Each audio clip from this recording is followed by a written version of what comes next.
It was the middle of the night when Sara woke to the sound of faint laughter outside her window. She lived alone, and the street was usually silent. But this laughter, it was unsettling, like a mix between a child's giggle and a broken radio static. Curious, yet uneasy, she pulled back the curtain just a crack, peering out into the dimly lit street. There, under the single flickering streetlight, stood a clown. Its white face paint was cracked. The red lips stretched too wide in a twisted grin. It stared directly at her, its black, hollow eyes almost too dark to be real.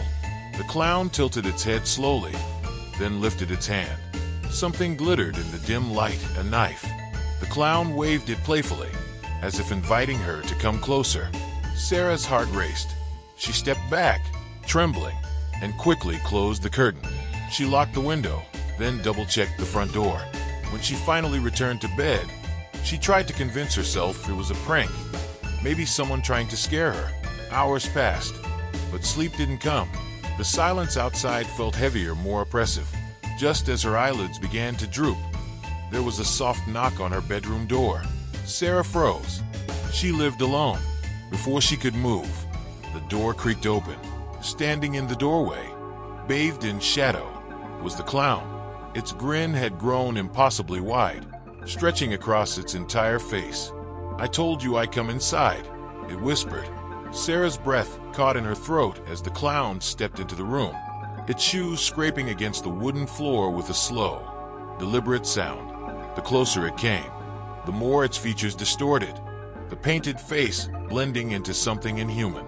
Its eyes, black, soulless pits, locked onto hers, and for a moment, she was paralyzed by terror. Her mind raced, desperate for an escape, but her body wouldn't move. It was as if the air itself was thick with dread, pressing down on her, holding her in place. The clown's ragged breath filled the silence, and the stench of decay hit her like a wave. It raised the knife, the blade catching the dim light of the moon filtering through the curtains. The clown tilted its head again, almost as if it were amused by her fear, savoring every second of her helplessness. "You were so easy to find," it rasped, its voice a low, twisted hum, barely human. "I can smell your fear, and it smells delicious." The words echoed in her head, pulling her deeper into the nightmare.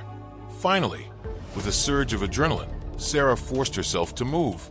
She lunged for the door, but the clown was faster, its cold, gloved hand catching her wrist in a vice-like grip. Its touch sent a wave of icy numbness through her arm, and she screamed, a raw, desperate sound that seemed to die in the thick air.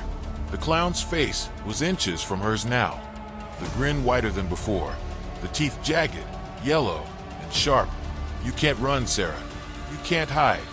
With a sudden yank, it pulled her closer, and she could feel the cold blade of the knife press against her skin. Her vision blurred as terror flooded her system. Her heart beat loud and frantic in her ears. But just as she felt the knife begin to pierce her skin, the room went dark. Everything stopped. Sara gasped, her eyes snapping open. She was in her bed, drenched in cold sweat, heart pounding. The room was still. The air was normal, not thick with dread. She blinked, disoriented. A dream. It had to be a nightmare. Relief washed over her like a cold breeze, until she heard it, that same soft giggle. But this time, it wasn't outside her window. It was right next to her bed.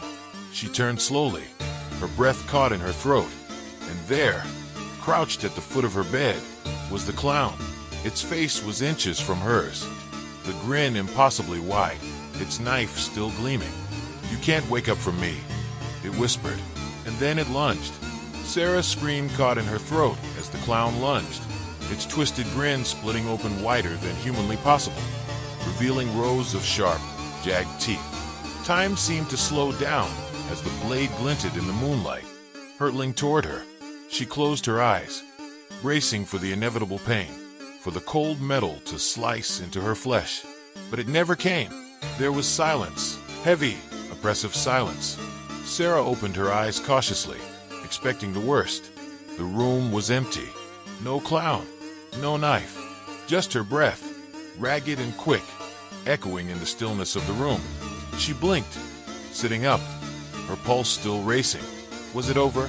Her trembling hands reached for the bedside lamp. The soft click was deafening in the silence, and the warm light flooded the room. Everything looked normal again.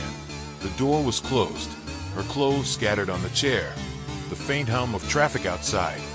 Nothing unusual, but the fear remained, heavy in her chest. She stood slowly, her legs unsteady beneath her, and crossed the room to check the door. It was locked, just as she'd left it. She exhaled, trying to steady her nerves, telling herself over and over that it was just a dream, a vivid, horrible nightmare.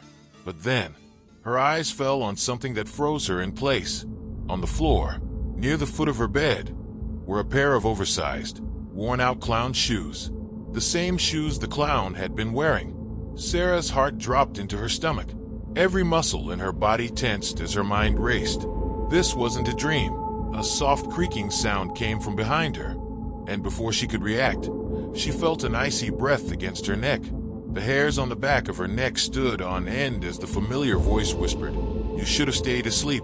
She spun around, but it was too late. The clown was there, its eyes hollow and bottomless, its mouth twisted into that grotesque grin. It was closer than ever, its rotting face inches from hers. There was no escape this time. In a single, swift motion, the clown's hands gripped her shoulders with a strength that shouldn't have been possible. She tried to scream, to fight, but the air was thick again, suffocating her. The room around her distorted, the walls closing in, the floor shifting beneath her feet.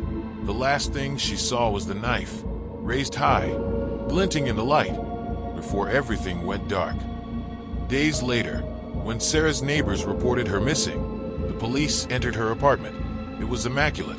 No sign of struggle, no blood, nothing out of place, except for one detail. On the floor, at the foot of her bed, were two large, worn-out clown shoes. They sat perfectly still, waiting.